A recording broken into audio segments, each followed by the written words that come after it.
For 3 years, a small girl stood at the same corner every morning, waving at a convoy of bikers who roared past her foster home.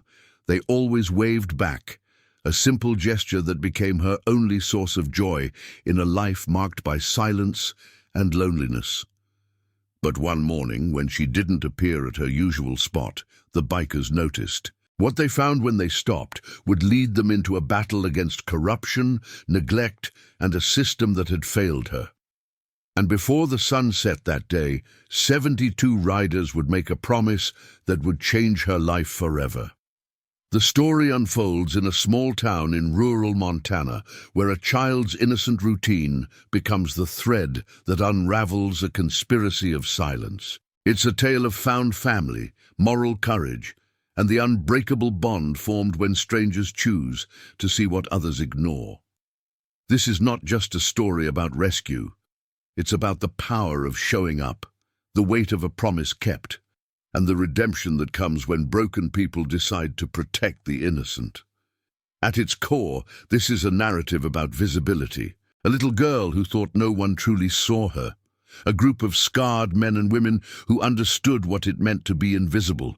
And the moment when recognition became action, when a wave became a vow. The bikers didn't know her name, they didn't know her story, but they knew the look in a child's eyes when hope is fading. And on the morning she vanished from her corner, they made a choice that would test their loyalty, their courage, and their faith in justice. What began as a welfare check became a stand against institutional indifference. What started as concern became a family forged in defiance of a system designed to forget. This is the story of Emma Rose, a 6-year-old girl whose silent waves carried a plea no one heard until it was almost too late. And this is the story of the Iron Valley Riders, a brotherhood bound not by blood, but by the shared understanding that some promises are worth any cost. If you're watching from Montana or anywhere in the heartland, drop your state in the comments. Let's see where this story hits home. The sun hadn't fully cleared the ridgeline when the rumble started. It came from the east, rolling through the valley like distant thunder, a sound that had marked the passage of time in the small town of Hollow Creek for as long as anyone could remember. 12 motorcycles, sometimes 15, engines tuned to perfection, exhaust notes harmonizing in a symphony of American iron and gasoline. At 6:47 every weekday morning, they passed the corner of Maple and 4th Street. And at 6:47 every weekday morning, she was there. Emma Rose Bennett, 6 years old, stood on the cracked sidewalk in front of the 2-story foster home with peeling yellow paint. Her sneakers were too big. Her jacket was too thin for the October chill. But her smile, when the bikes appeared, was exactly the right size. She waved with both hands, jumping slightly, her blonde hair catching the early light. And every single rider waved back. It had started 3 years ago, when she was barely old enough to stand at the curb alone. The first time, it had been an accident, a toddler's random gesture toward noise and motion. But the lead rider, a man named Marcus Hawk Brennan, had lifted 2 fingers off his handlebar in acknowledgement. The little girl had lit up, like someone had handed her the sun. The next morning she was there again, and the morning after that.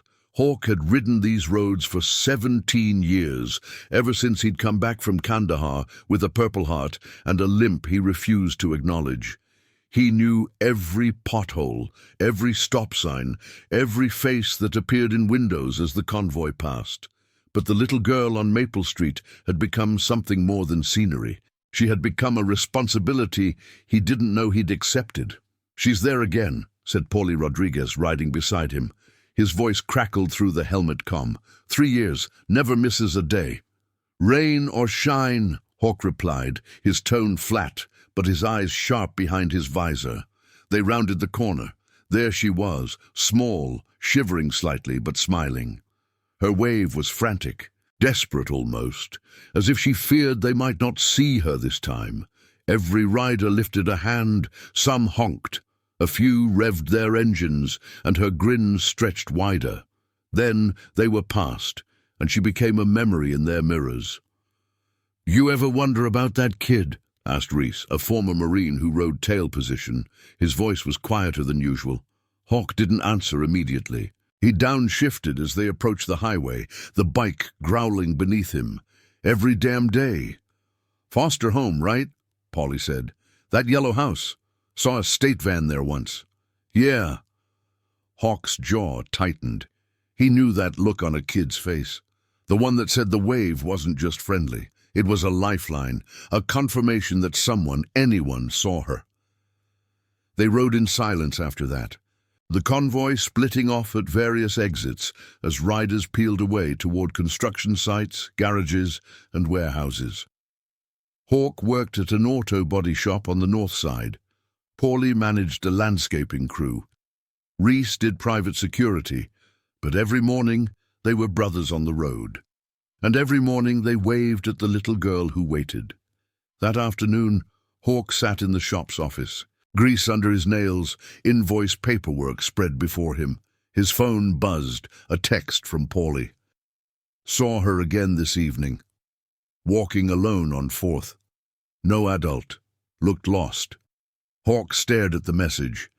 Kids walked alone sometimes. It wasn't necessarily a red flag, but something about the timing felt wrong. It was past 7. The sun was setting, and the yellow house was 2 miles from the nearest school. He typed back, "Keep an eye out tomorrow morning." The response came immediately, already planning on it. That night, Hawk couldn't sleep. He lay in his small apartment above the shop, staring at the ceiling, listening to the hum of the refrigerator and the distant sound of trains. His mind kept returning to the little girl's face, the way her smile never quite reached her eyes, the way she clutched her jacket closed even on warm days.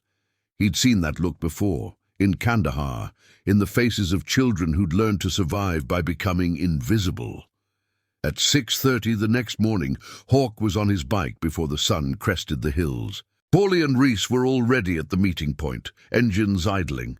They didn't need to say anything. They all knew why they were early.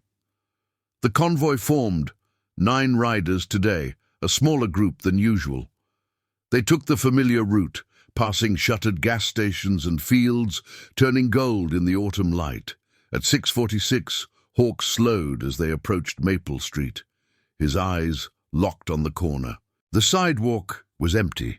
Hawk throttled down, his bike rumbling to a near idle as the convoy rolled past the yellow house. The corner where Emma always stood was vacant, just cracked pavement, a faded stop sign, and morning shadows stretching long. "She's not there," Reese said through the comm, his voice edged with something that sounded like worry. "I see that." Hawk's response was clipped. He scanned the windows of the foster home, curtains drawn, no movement. The house looked the same as always, neglected, tired, like a building that had stopped caring about appearances decades ago. "Could be sick," Paulie offered, though his tone suggested he didn't believe it. "Could be." Hawk accelerated slightly, leading the group forward, but his mind stayed fixed on that empty corner. 3 years without missing a single morning. Rain, snow, summer heat. She'd been there. Always. They continued toward town, but the rhythm of the ride felt off. The usual easy camaraderie was replaced by a tense silence. At the highway junction, Hawk made a decision. "I'm doubling back after work," he said into the comm. "Welfare check." "I'll ride with you," Reese replied immediately. "Make it 3, Paulie added. No one questioned it. They all understood the unspoken rule of the road. You don't ignore your gut when a kid is involved. The day dragged. Hawk moved through his work on autopilot, replacing a bumper, buffing out scratches, answering customer questions. But his thoughts kept circling back to Emma. The way she'd wave with such desperate enthusiasm. The way her sneakers were always worn down at the heels. The way she never had anyone standing with her. At 4:15, he locked up the shop early. Reese and Paulie were already waiting in the parking lot, bikes gleaming under the late afternoon sun. "Let's go," Hawk said, swinging his leg over the saddle. They rode in formation, three abreast where the road allowed, single file through the narrower streets. The town slipped past, the diner where they sometimes grabbed coffee, the hardware store with its faded awning, the elementary school with its empty playground. Maple Street appeared quiet. Too quiet. Hawk pulled up to the curb across from the yellow house, killing his engine. Reese and Paulie flanked him, their bikes forming a silent wall of chrome and leather. For a long moment, they just watched. The house looked worse up close, paint peeling in long strips, gutters sagging, a broken window on the second floor covered with cardboard and duct tape. The yard was overgrown, weeds pushing through the chain-link fence. "This place passes state inspection," Reese muttered. "Apparently." Hawk dismounted, his boots hitting pavement with purpose. He crossed the street, his limp more pronounced after a long day, and pushed through the gate. It squealed on rusted hinges. The front door had a small placard, Hollow Creek Foster Services, licensed facility. Hawk knocked, three firm raps that echoed in the stillness. Nothing. He knocked again, harder this time. Footsteps shuffled inside. The door cracked open, revealing a woman in her late 50s with grey-streaked hair pulled into a messy bun. Her expression shifted from irritation to wariness when she saw Hawk, 6'2", broad-shouldered, tattoos visible beneath his rolled sleeves. "Help you?" Her tone was flat, unwelcoming. "I'm checking on one of the kids here," Hawk said, keeping his voice level. "Little blonde girl about 6. She usually waves at us when we ride by in the mornings. She wasn't there today." The woman's eyes narrowed. "You know her?" "No, ma'am. But we've been waving at her for 3 years. Just want to make sure she's all right. She's fine." The woman moved to close the door. Hawk put his boot against the frame, not aggressive, but firm. "I'd like to see her, if that's possible." "That's not how this works." The woman's voice hardened. "You can't just show up and demand to see a child in state care. There are protocols." "I understand protocols," Hawk said quietly. "I'm just asking if she's okay, that's all." Behind him, Reese and Paulie had crossed the street, standing at the base of the porch steps. Their presence was silent but unmistakable. The woman glanced past Hawk, her jaw tightening. "She's sick, staying in her room. Now, if you don't mind." "What's she sick with?" Reese asked from behind. "That's none of your business." "Has a doctor seen her?" Paulie's voice was calm but insistent. The woman's face flushed. "You need to leave. Now, before I call the police." Hawk studied her for a long beat. Something in her defensiveness felt wrong, not just annoyed at strangers on her porch, genuinely rattled, like someone protecting a secret. "We'll leave," Hawk said finally, stepping back, "but we'll be checking again, just so you know." The door slammed shut, the deadbolt clicked, the three men stood in the yard, looking at the house. Upstairs, a curtain shifted slightly in one of the windows. Too quick to see clearly, but Hawk caught the movement. Someone was watching. "That didn't feel right," Reese said as they walked back to their bikes. "No, it didn't." Hawk pulled on his helmet. "Something's off." "So what do we do?" Paulie asked. Hawk looked back at the yellow house. The curtain was still now, but he couldn't shake the image of that small shift. A child's hand, maybe, pulling fabric aside for just a second. "We come back tomorrow morning," he said. "And if she's not on that corner again, we make some calls." They mounted up and rode away, engines rumbling in unison. But as they left Maple Street behind, none of them felt settled. A little girl who'd waved every morning for 3 years had vanished, and the woman at the door had been scared. Watching from your hometown? Let us know where you're tuning in from. 5:30 p.m. Mountain Time, and this story's just getting started. By 6:45 the next morning, the convoy had grown. Word had spread through the crew overnight. Texts, phone calls, a few conversations at Rico's bar, where some of the riders gathered after work. The little girl who waved hadn't been seen. Something felt wrong. 14 bikes rolled down Maple Street that morning, twice the usual number. Hawk led, his eyes fixed on the corner. The sun was just breaking over the hills, casting long shadows across the pavement. He slowed as they approached. Empty again. 2 days, Paulie said through the comm, his voice tight. Hawk didn't respond. He pulled to the curb, the entire convoy stopping behind him in a rumbling line of chrome and exhaust. He killed his engine. One by one, the others did the same. Silence settled over the street, the kind of silence that felt heavy, expectant. Hawk dismounted and walked to the yellow house. This time he didn't knock. He stood on the sidewalk, arms crossed, staring at the front door. Behind him, 13 riders formed a loose semicircle, their presence unmistakable. The door didn't open. "She's in there," Reese said quietly. "I can feel it." "So can I." Hawk pulled out his phone and dialed the County Child Services hotline. He'd looked up the number the night before, lying awake in his apartment, unable to shake the feeling that something was very wrong. The call connected. A pleasant, automated voice guided him through options. He pressed 0 for an operator. "Child Protective Services, this is Sandra. How can I help you?" "I need to report a welfare concern for a child in foster care," Hawk said, his voice steady. "Hollow Creek, 412 Maple Street." There was a pause. Keyboard clicks. "And what is the nature of your concern?" "A 6-year-old girl who lives there hasn't been seen in 2 days. The foster parent claims she's sick, but won't allow anyone to verify her condition."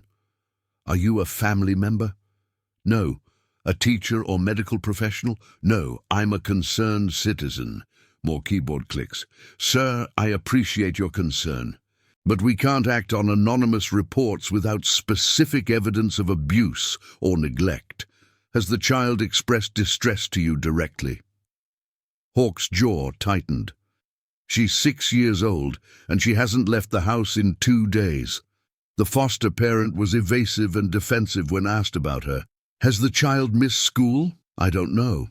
Has anyone witnessed physical harm? No, but, sir, without concrete evidence, we can't initiate an investigation.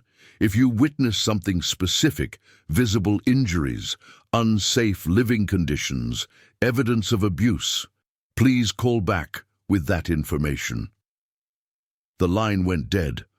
Hawk stood there, phone in hand, staring at the screen. Around him, the other riders waited. "What did they say?" Paulie asked. "They need concrete evidence." Hawk's voice was flat, controlled. "Won't do anything without it." "Of course they won't," Reese muttered. "System's broken. Always has been." Hawk pocketed his phone and turned back to the house. The curtains were still drawn, no movement, but he had the distinct feeling they were being watched. "We need another approach," he said. "Like what?" asked Tommy Vasquez, a younger rider who worked construction. "We can't force our way in." "No, but we can make noise." Hawk looked at the assembled group. "We keep showing up, every morning, every evening. We make it clear that someone's paying attention." "Pressure play," Reese said, nodding. "Make them uncomfortable." "Exactly." Hawk mounted his bike. "Spread the word. Everyone who can make it. We meet here at 6:30 tomorrow, and we're not leaving until we see her." The convoy fired up, engines roaring to life in sequence. They rolled away slowly, deliberately, letting the sound echo down the quiet street. Inside the yellow house, behind drawn curtains, a small figure watched through a gap in the fabric. Emma Rose pressed her face against the cold glass, her breath fogging the pain. Her cheek was bruised, a purple shadow spreading from her eye to her jaw. Her wrist was wrapped in a makeshift bandage. She'd heard the bikes. She'd heard them stop. They'd come looking for her. For the first time in 2 days, tears came, not from pain, but from something she didn't have words for, something that felt like hope. 23 motorcycles lined Maple Street the next morning. The convoy stretched half a block, parked in perfect formation, engines idling in a synchronized rumble that vibrated windows and rattled loose siding on the yellow house. Hawk stood at the center, arms crossed, eyes fixed on the front door. He hadn't slept more than 3 hours. None of them had. The call had gone out the night before. A simple message through the crew's group chat. Little girl needs eyes on her. Maple and Fourth. Dawn. Bring everyone. They'd come. Mechanics and warehouse workers, veterans and truck drivers, men and women who understood what it meant to stand for someone who couldn't stand for themselves. Still nothing, Paulie said, checking his watch. 6:55. Give it time. Hawk's voice was calm, but his hands were clenched. At 7 o'clock, the front door cracked open. The same woman from 2 days ago stepped onto the porch, her face tight with anger. She wore a faded bathrobe and slippers, her hair uncombed. "You people need to leave," she called out, her voice shrill. "Right now. This is harassment." Hawk stepped forward, stopping at the property line. "We're on a public street, ma'am, not breaking any laws. You're disturbing the peace. I'm calling the police." "Go ahead." Hawk's tone didn't change. "We'll wait." The woman's face reddened.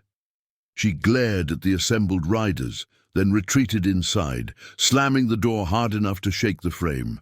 "That went well," Reese muttered. "She's scared," said Diane Kowalski, one of the few female riders in the group.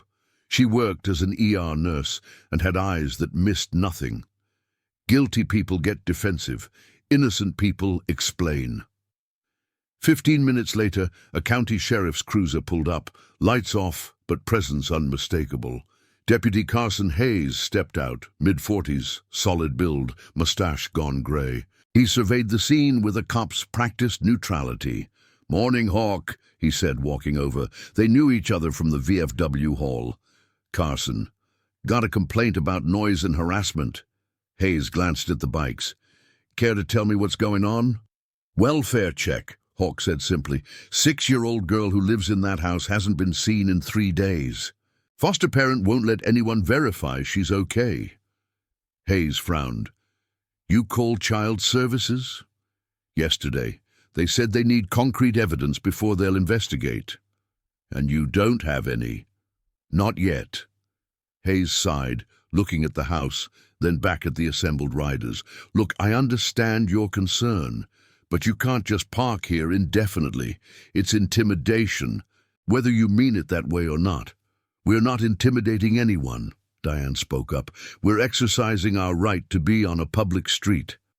23 motorcycles at dawn isn't exercising a right, Hayes said. "It's making a statement." "Exactly," Hawk replied. Hayes rubbed his jaw. "You're putting me in a position here."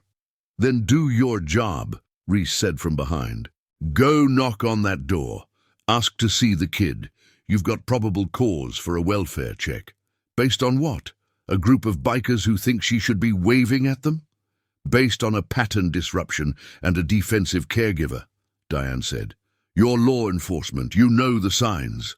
Hayes was quiet for a long moment. Then he turned toward the house. "Stay here, all of you." He walked up the path and knocked, official, authoritative.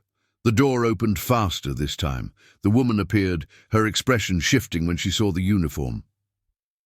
"Deputy," she said, her voice instantly more controlled. "Morning, Mrs. Brennan. I need to do a quick welfare check on the children in your care. This is ridiculous. Those people have been harassing me. Ma'am, this is standard procedure. Won't take but a minute." Mrs. Brennan hesitated, her jaw working. Then she stepped aside. "Fine, but this is highly irregular." Hayes disappeared inside. The riders waited, engines off now, the street eerily quiet. Hawk's heart hammered in his chest. This was it, the moment that would either confirm their suspicions or make them look like paranoid vigilantes. 5 minutes passed, then 10. When Hayes emerged, his expression was unreadable. He walked back to the street, stopping in front of Hawk. "The girl's inside," he said quietly. "She's got a black eye and a sprained wrist." Hawk's blood went cold. "What did the woman say?" "Claims the kid fell down the stairs 2 days ago, took her to urgent care, got x-rays, no fracture, just a sprain. She's been keeping her home from school to let the bruising fade." "You believe that?" Reese asked, his voice hard. Hayes looked back at the house. Doesn't matter what I believe. Medical report backs up the story. There's documentation. Can we see her? Diane asked. No, and you need to clear out before this becomes a legal issue.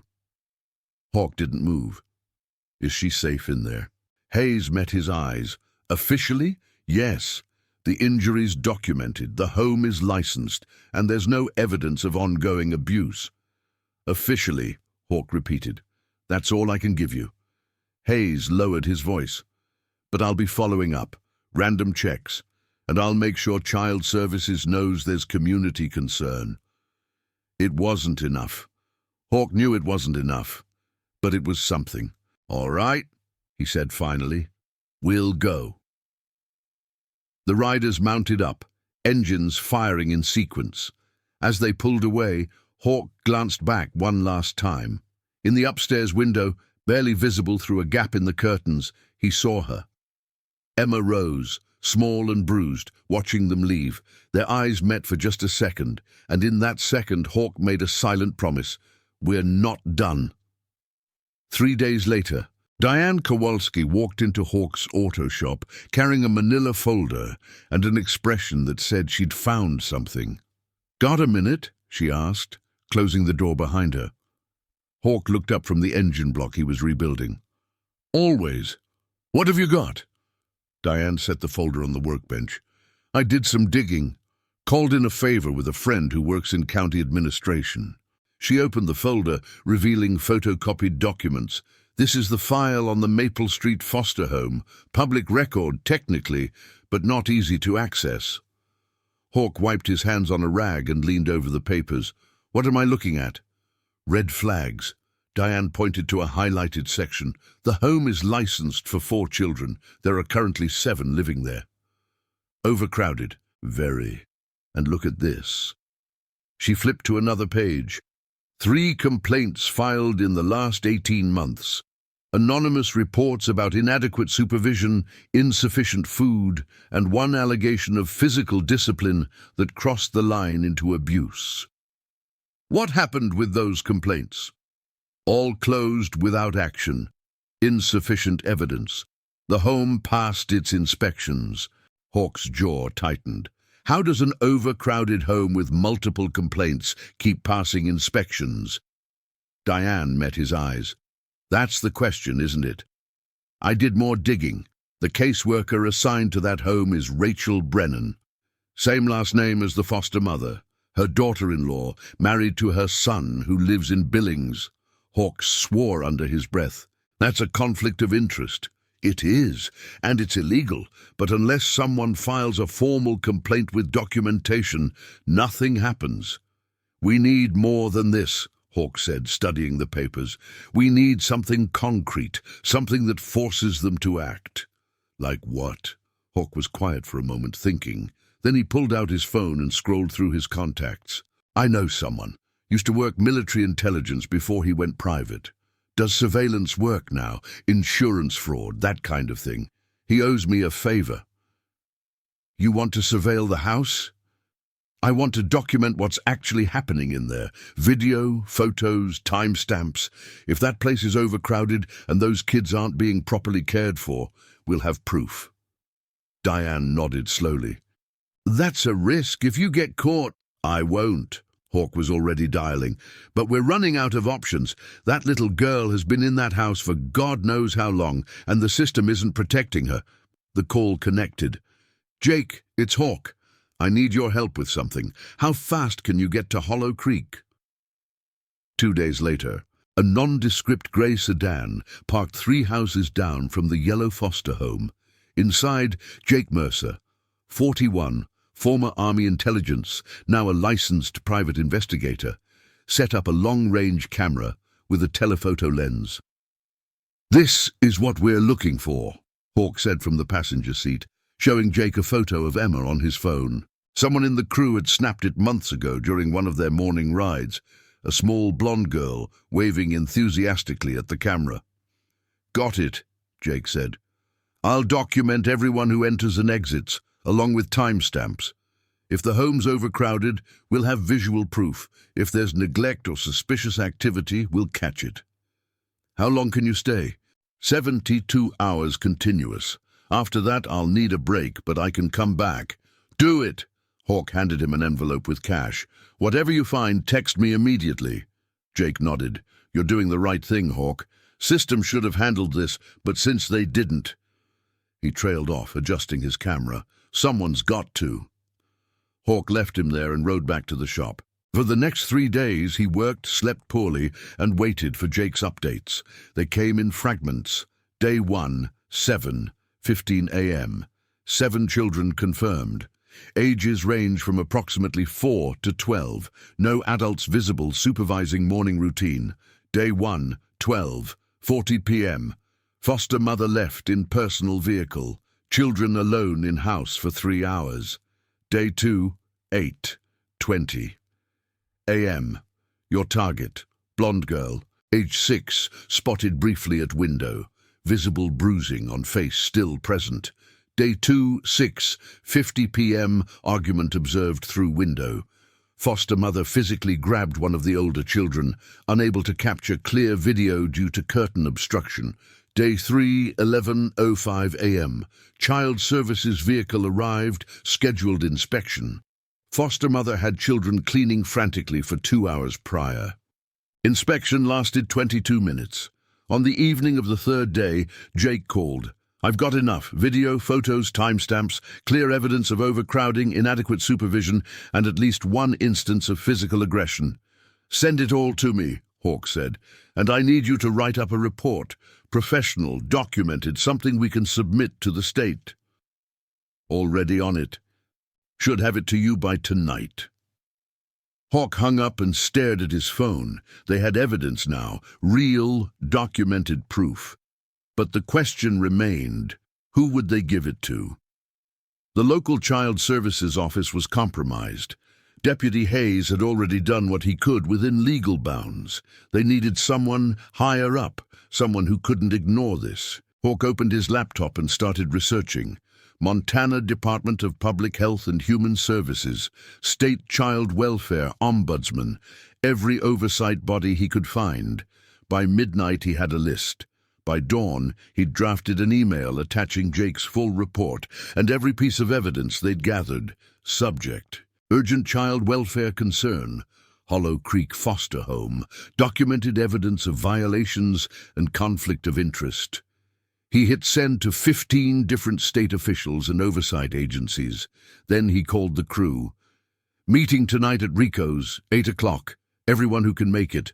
When the riders assembled that evening, 47 of them filling the bar's back room, Hawk laid out everything they'd found.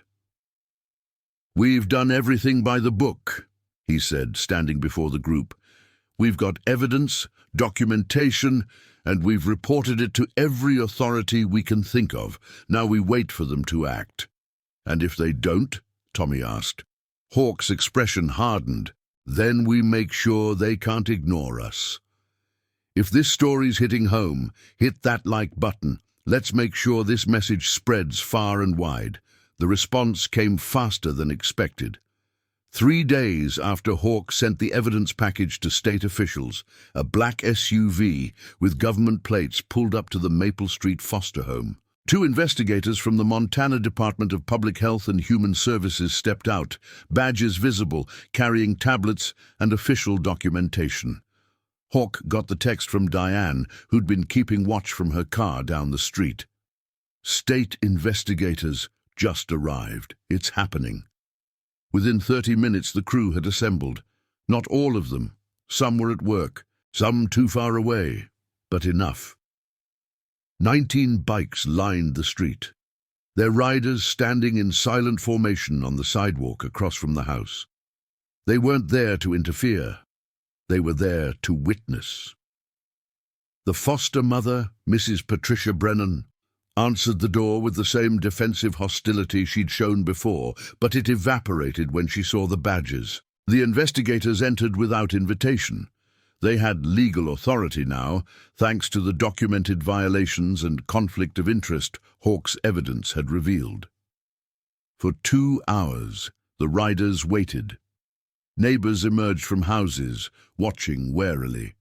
A few asked questions. Hawk explained simply, making sure a child is safe. Some neighbors nodded and went back inside. Others stayed, forming a loose circle of community presence. At 11:47 a.m., the front door opened. The investigators emerged first, followed by Mrs. Brennan, her face pale and tight with fury.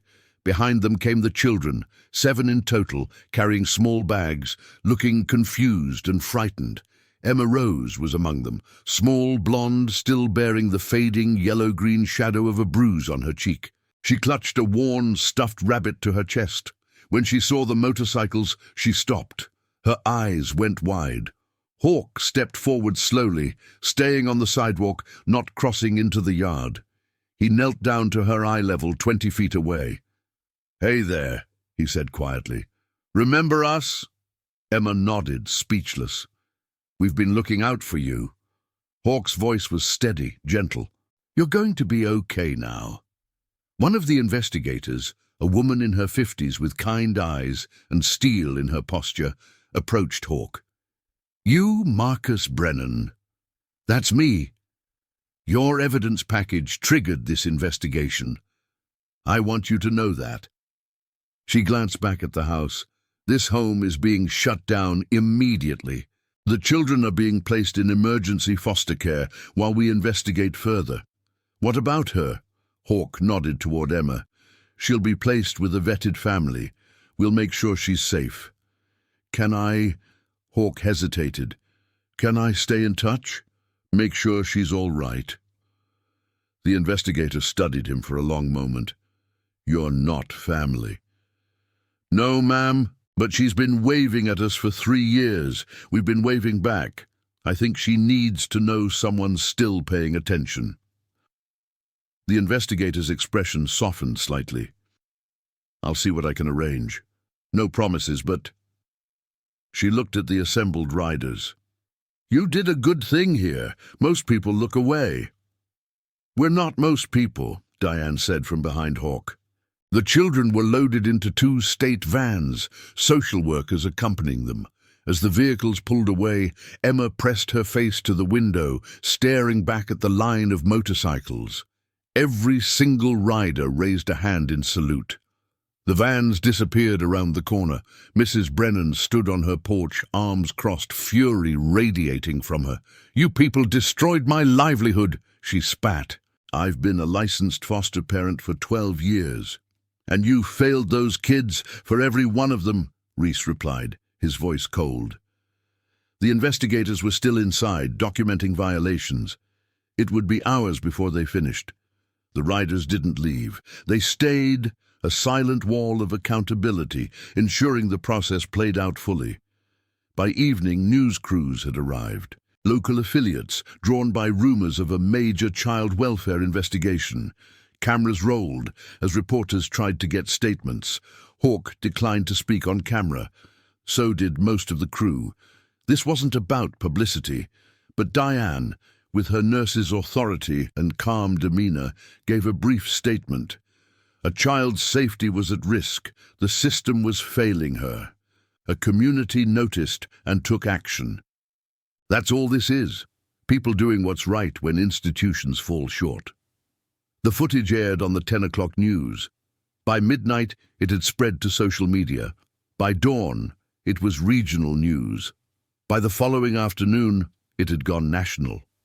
Biker gang exposes foster care abuse, saves 7 children.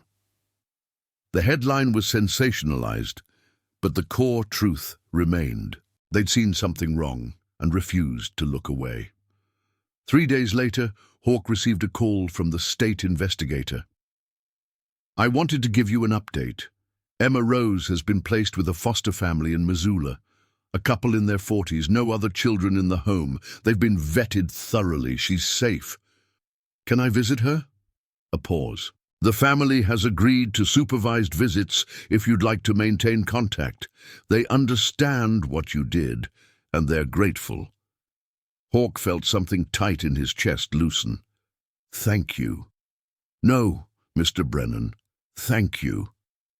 The house in Missoula sat on a quiet street lined with maple trees, turning gold in the October light. It was modest, a single-story ranch with a neat lawn and a porch swing. Nothing fancy, but everything Patricia Brennan's place hadn't been. Cared for, warm, safe. Hawk stood on the sidewalk, motorcycle parked at the curb, helmet in hand. Beside him stood Diane and Paulie. They'd made the 2-hour ride together, taking back roads through the mountains, arriving just before noon. The front door opened, and a woman in her early 40s stepped out. She had kind eyes and an easy smile.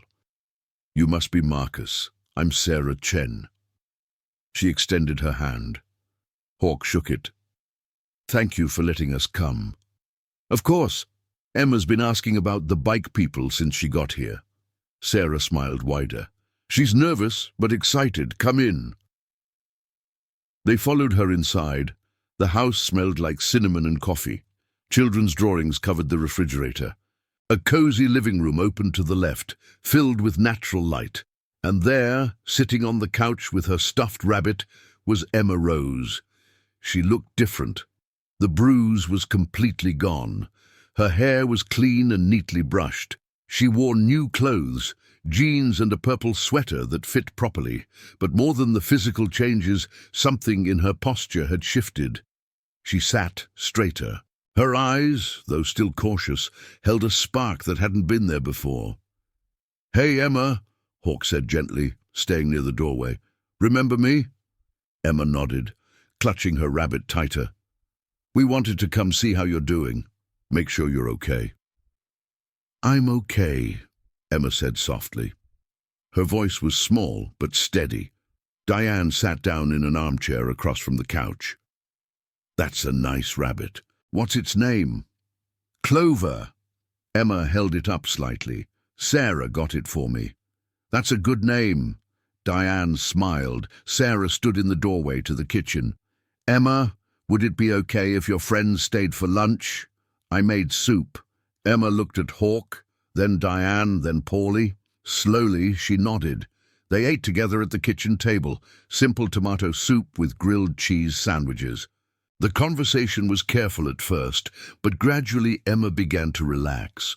She asked questions about the motorcycles. Paulie told her about his bike, a vintage Harley he'd rebuilt himself. Diane described riding through the mountains in summer. Emma listened with wide eyes. "Can I ride one someday?" "When you're older," Hawk said, "and only if Sarah and her husband say it's okay." "David, that's my husband. He rides too," Sarah interjected. "Dirt bikes. He'd probably love to teach you when you're ready." Emma smiled, a real, genuine smile that transformed her face. After lunch, Sarah gave them a moment alone in the living room. Hawk knelt beside the couch where Emma sat. "I want you to know something," he said quietly. "You did nothing wrong. What happened at the other house? None of that was your fault." Emma's eyes welled up. "I thought no one could see me." The words hit Hawk like a fist to the chest. "We saw you. Every single morning for 3 years, we saw you." "Why did you wave back?" Emma asked, tears spilling over. "Because you waved first," Hawk said simply. "And because every kid deserves to know that someone's paying attention." Emma launched herself forward, wrapping her small arms around Hawk's neck.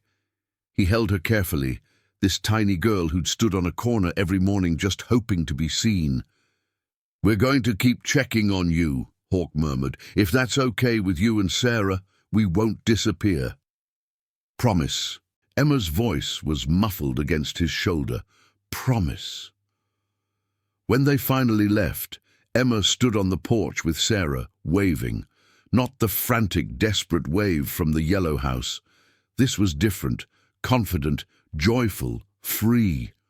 The riders waved back, then fired up their bikes and pulled away. "She's going to be all right," Diane said through the helmet comm as they rode. "Yeah," Hawk replied. "She is." Behind them, Missoula faded into the distance. Ahead, the mountains rose against a bright autumn sky. They rode in companionable silence, three among dozens who'd chosen to see what others ignored. A little girl had waved every morning for 3 years, and finally someone had stopped. 3 months passed. Winter settled over Montana, blanketing Hollow Creek in snow and silence. The yellow house on Maple Street stood empty, windows boarded, a county notice taped to the door, declaring it unfit for occupancy pending investigation. But the story didn't end there. The state's investigation into the Hollow Creek foster care system expanded beyond Patricia Brennan's home. Auditors discovered systemic failures, overcrowded placements, undertrained caseworkers, and a pattern of neglect enabled by insufficient oversight. Rachel Brennan, the caseworker with the conflict of interest, was terminated and faced ethics charges. 2 other foster homes in the county were shut down. Hawke followed the developments through news reports and occasional calls from the state investigator, who'd become something of an informal ally. Real change was slow, bureaucratic, frustrating. But it was happening. The crew's story spread further than they'd anticipated. News outlets picked it up, then podcasts, then advocacy groups focused on foster care reform. Hawke was contacted by organizations across the country, asking him to speak about community oversight and accountability. He declined most requests. This hadn't been about attention, but he did agree to one interview, a local radio station that focused on social issues. The host asked him what ordinary people could learn from what the riders had done. "Pay attention," Hawke said simply. "Most abuse and neglect happens in plain sight. People see things that don't feel right, but they convince themselves it's not their business, or that someone else will handle it. Don't wait for someone else. If something feels wrong, follow that instinct." "What if you're not sure?" the host asked. "What if you might be overreacting? Then you make a phone call and let professionals determine if there's a problem. Better to be wrong and have wasted someone's time than to be right and have done nothing." The interview aired on a Thursday morning. By Friday, Hawke had received 17 emails from listeners who'd witnessed concerning situations and didn't know what to do. He forwarded them all to Child Protective Services with a note: "Community members trying to do the right thing. Please follow up." The crew kept riding. Every morning, the convoy passed through Hollow Creek, fewer riders on weekdays, more on weekends, but always present. They became a fixture, a reminder that the community was watching. Other neighborhoods started noticing. In Billings, a postal worker reported a house where mail had been piling up and children hadn't been seen in weeks. Investigation revealed 3 kids living in squalor while their parents dealt drugs. The kids were removed within 48 hours. In Great Falls, a teacher who'd been hesitant to report bruises on a student finally made the call after hearing Hawke's radio interview. The child was placed with relatives, safe from an abusive stepfather. Small acts of courage, rippling outward. In January, Hawke received a letter. The return address was Missoula. Inside was a drawing, a crayon sketch of motorcycles and a small blonde girl waving. At the bottom, in careful childish handwriting, "Thank you for seeing me. Love, Emma." Hawke pinned it to the wall of his office at the shop, next to photos of the crew and a map of their usual routes. On a Saturday in February, the crew organized a fundraiser, a charity ride to benefit Montana's foster care system. They called it the Eyes Open Ride. Participants paid a registration fee that went directly to organizations providing resources for foster families and training for caseworkers. They'd hoped for maybe 50 riders. 300 showed up. The convoy stretched for miles, winding through mountain passes and small towns, engines roaring in unison. At every stop, people came out to watch. Some waved, some took photos. A few held signs: "Thank you for watching out for our kids." At the final stop, a community centre in Helena, Hawk stood before the assembled riders and supporters. He wasn't comfortable with public speaking, but Diane had insisted someone needed to say something. "We didn't do anything special," he began, his voice carrying across the parking lot. "We just paid attention. That's all it takes. You see something that doesn't feel right, you speak up. You don't wait for someone else to fix it. You don't assume the system is handling it. You act." He paused, looking at the sea of faces. Emma Rose waved at us every morning for 3 years. If we hadn't noticed when she stopped waving, she'd still be in that house. So would 6 other kids. Think about that. A small gesture, a wave, became a lifeline because someone paid attention. The crowd was silent. "We're all capable of that kind of attention," Hawk continued. "And if we commit to it, to actually seeing the people around us, especially the vulnerable ones, we can change things, not through grand gestures, through small, consistent acts of courage." Later, as the crowd dispersed and riders fired up their bikes for the journey home, a young woman approached Hawk. She looked to be in her early 20s, nervous but determined. "I was in foster care," she said quietly, "for 6 years. No one noticed when things got bad. No one asked questions." Her eyes were bright with tears. "Thank you for being the people who notice." Hawk didn't know what to say. He just nodded, and the woman walked away. Diane appeared beside him. "You okay?" "Yeah." Hawk looked at the mountains in the distance, snow-capped and eternal. "I just keep thinking about all the kids we don't see, the ones still waiting for someone to notice." "We can't save them all," Diane said gently, "but we saved 7, and maybe this ripple effect saves more. Maybe..." Hawk pulled on his helmet. "Or maybe we just have to keep riding, keep watching, and trust that enough people will do the same." They mounted up and rolled out, part of a convoy that had grown from 12 bikes to 300. As they rode through the twilight, Hawk thought about Emma, safe now, thriving, learning what it meant to be a child without fear. One little girl, one corner, one wave that became a promise. Sometimes that's all it took. Spring came to Montana with sudden force, melting snow, revealing green beneath, turning dirt roads to mud and then to dust as the sun strengthened. By April, the morning air had lost its bite, and the convoy rode with visors up, feeling the wind. On a Saturday morning in late May, Hawk led 15 riders on a route they hadn't taken in months, not their usual commute. This was deliberate. He'd made a call the night before, asked if it would be okay, received permission. They were going back to Maple Street, not to the yellow house that had been demolished 2 months prior, the lot cleared, dirt graded flat. The county had seized the property as part of the legal proceedings. Eventually, it would be sold, rebuilt, given a new purpose. But for now, it was just empty ground. They weren't going there. They were going to the corner. At 9:00 a.m., the convoy pulled onto Maple Street and stopped at the intersection of 4th. Hawk killed his engine. One by one, the others did the same. They dismounted and stood in the street, helmets off, facing the sidewalk where Emma had stood every morning for 3 years. A minivan pulled up.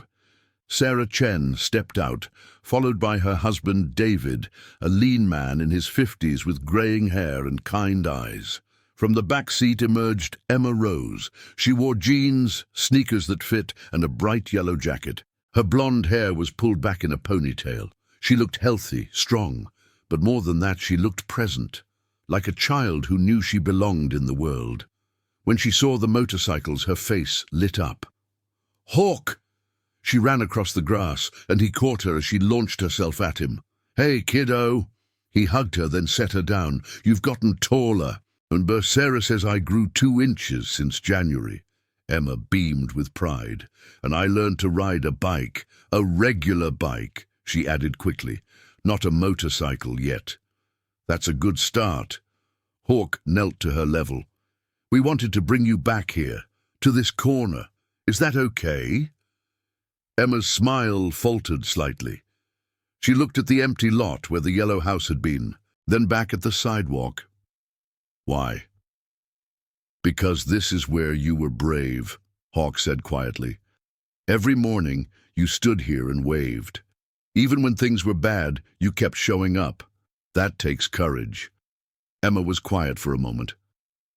I didn't feel brave. The bravest people usually don't. Diane had walked over, standing beside Hawk. Bravery isn't not being scared. It's being scared and doing the thing anyway.